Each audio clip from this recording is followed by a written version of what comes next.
Shri Ram's IAS serving the nation since 1985। अब offline हो या online, we are the lifeline. दोस्तों, व्लादिमीर पुतिन का नाम आज दुनिया के सबसे पावरफुल लीडर्स में शुमार होता है।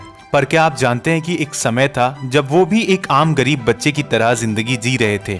एक छोटी सी जिंदगी से शुरुआत करते हुए कैसे पुतिन ने रशिया का नेता बनने का सपना देखा और उसे साकार भी किया। इस कहानी में हम पुतिन की उस राह के बारे में समझने की कोशिश करेंगे जो उन्होंने अपने बचपन से लेकर प्रेसिडेंट बनने तक तय किया है।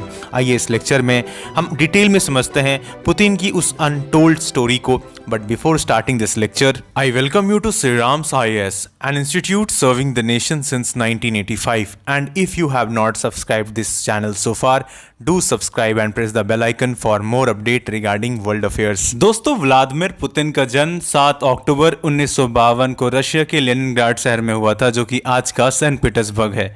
उस वक्त रशिया सोवियत यूनियन का हिस्सा हुआ करता था और ये वक्त था जब वहां पर काफ़ी गरीबी और तकलीफें भी थी। पुतिन का परिवार भी उन्हीं में से एक था जो गरीबी और मुश्किलें झेल रहा था। उनके पिता एक नेवल ऑफिसर थे जो कि USSR नेवी का पार्ट थे, और उसके साथ उनकी माँ एक फैक्ट्री में एक वर्कर के तौर पे काम किया करती थी। पुतिन बचपन से ही जुझारू किस्म के थे। उन्होंने कुछ खेल जैसे कि रेसलिंग और सैम्बो में अपना दिलचस्पी दिखाया, और उसके साथ उन्होंने इन छोटे छोटे हॉबीज़ को अपना जीवन का मकसद भी बनाया।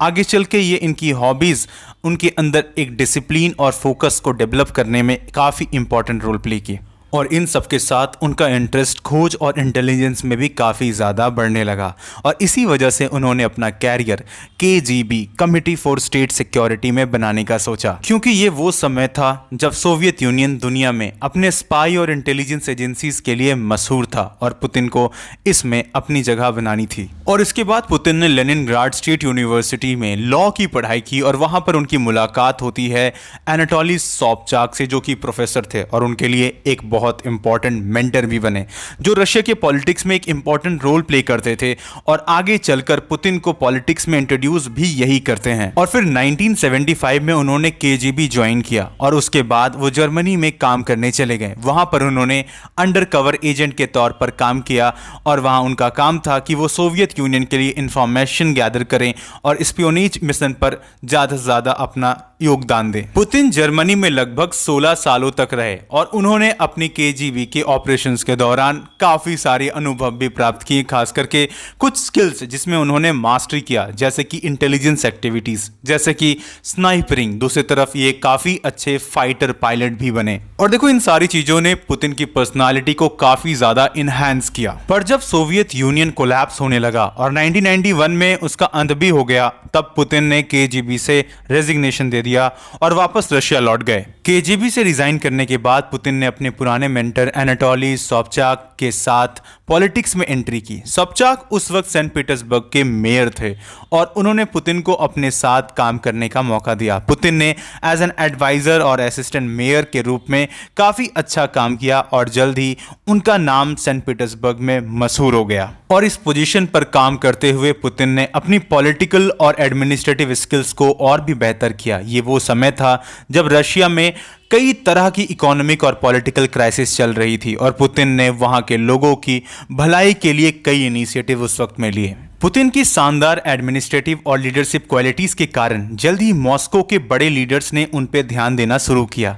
1996 में उनको मॉस्को बुलाया गया, और वहां पर उन्हें प्रेसिडेंट के एडमिनिस्ट्रेशन में एक छोटी सी पोजीशन दी गई। धीरे धीरे पुतिन ने अपनी मेहनत और डिसिप्लिन के जरिए अपना एक अलग ही नाम बना लिया था, और फिर 1998 में उन्हें फेडरल सिक्योरिटी सर्विस FSB का चीफ बनाया गया, जो कि KGB का ही सक्सेसर था। इसके बाद 1999 में पुतिन को रशिया का प्राइम मिनिस्टर भी बनाया गया, जब प्रेसिडेंट बोरिस येल्सिन ने उन पे अपना भरोसा दिखाया। अब देखो, बोरिस येल्सिन जो उस वक्त के रशियन प्रेसिडेंट थे, अपने हेल्थ इश्यूज और करप्शन एलिगेशंस की वजह से अपना पोजीशन छोड़ना चाहते थे। उन्होंने पुतिन को अपना सक्सेसर के तौर पे चुना, और 31 दिसंबर 1999 को येल्सिन ने अपने पोजीशन से रिजाइन कर दिया। पुतिन को इंटरिम प्रेसिडेंट बनाया गया, और 2000 में ऑफिशियली वो रशिया के प्रेसिडेंट बन गए, जब उन्होंने इलेक्शन में जीत हासिल की। और फिर यहां से शुरू होता है पुतिन का असली सफर एक देश के नेता के तौर पर। उन्होंने अपने लीडरशिप के जरिए रशिया को एक नई दिशा दी, और उनके फोकस में हमेशा रशिया को इकोनॉमिक और पॉलिटिकल स्टेबिलिटी देना रहा। वो अक्सर इंटरनेशनल पॉलिटिक्स में अपने कदम मजबूती से रखते हैं और उनका स्टैंस अक्सर वेस्ट के खिलाफ ही हमने देखा है। अब देखो, एक तरफ जहां वो रशिया को एक स्ट्रॉन्ग इंडिपेंडेंट नेशन बनाना चाहते थे, वहीं दूसरी तरफ उनकी ऑटोक्रेटिक लीडरशिप स्टाइल काफी ज्यादा क्रिटिसिज्म भी फेस कर रही थी। उनका यह मानना है कि रशिया को एक स्ट्रॉन्ग हैंड चाहिए जो कंट्री को स्टेबिलिटी और पावर दे सके। अब देखो, जब हम बात करते हैं पुतिन की पॉलिटिकल कैरियर के बारे में, तो यहां पर आपको कुछ फेसेस मिलेंगे। पहला फेस तो यह है कि जब वो अब प्रेसिडेंट बनते हैं, जैसे 2000 से लेके 2004 तक एक टर्म रहता है उनका, और फिर दूसरा टर्म जो रहता है कंटिन्यू वो करते हैं 2004 से 8 तक। अब देखो, रशिया के अंदर ऐसा था कि कोई भी एक प्रेसिडेंट लगातार 2 टर्म तक ही प्रेसिडेंट बन सकता है, उसके बाद वो नहीं बनेगा, राइट। कुछ इसी तरीके का केस हमें देखने को मिला कि वो लगातार 2 टर्म तक तो रहते हैं प्रेसिडेंट, लेकिन इसके बाद क्या होता है, उन्हें हटना पड़ता है और फिर वो as a prime minister act करते हैं, राइट। फिर हमने देखा कि इस बीच दिमित्री मेदवेदेव काफी क्लोज थे रशिया के, तो उन्हें प्रेसिडेंट बनाया गया। अब देखो, यहां पर क्या होता है कि एज अ प्राइम मिनिस्टर उस वक्त पुतिन काफी सारे पावर एंजॉय कर रहे थे, क्योंकि उन्होंने सारे पावर को एज अ प्राइम मिनिस्टर अपने हाथ पर ले लिया और प्रेसिडेंट की पावर एक्चुअली बहुत कम गई थी।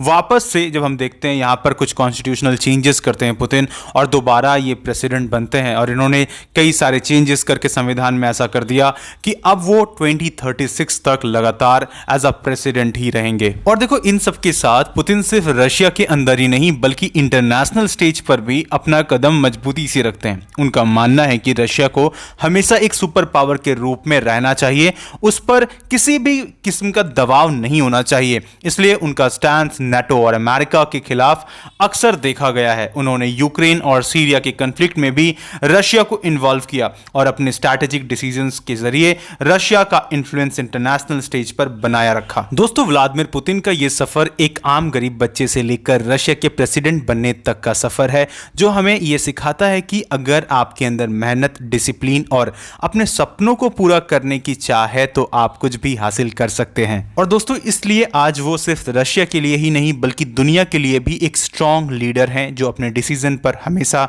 कदम मजबूती से रखते हैं। उनकी ये कहानी एक इंस्पायरिंग कहानी है, जो हमें यह सिखाती है कि जिंदगी में मुश्किलें आएंगी, पर अगर आप में डिटर्मिनेशन और सेल्फ बिलीफ है तो आप कुछ भी हासिल कर सकते हैं। And for more such information, do subscribe to Shriram Sai's channel, and may God bless you all.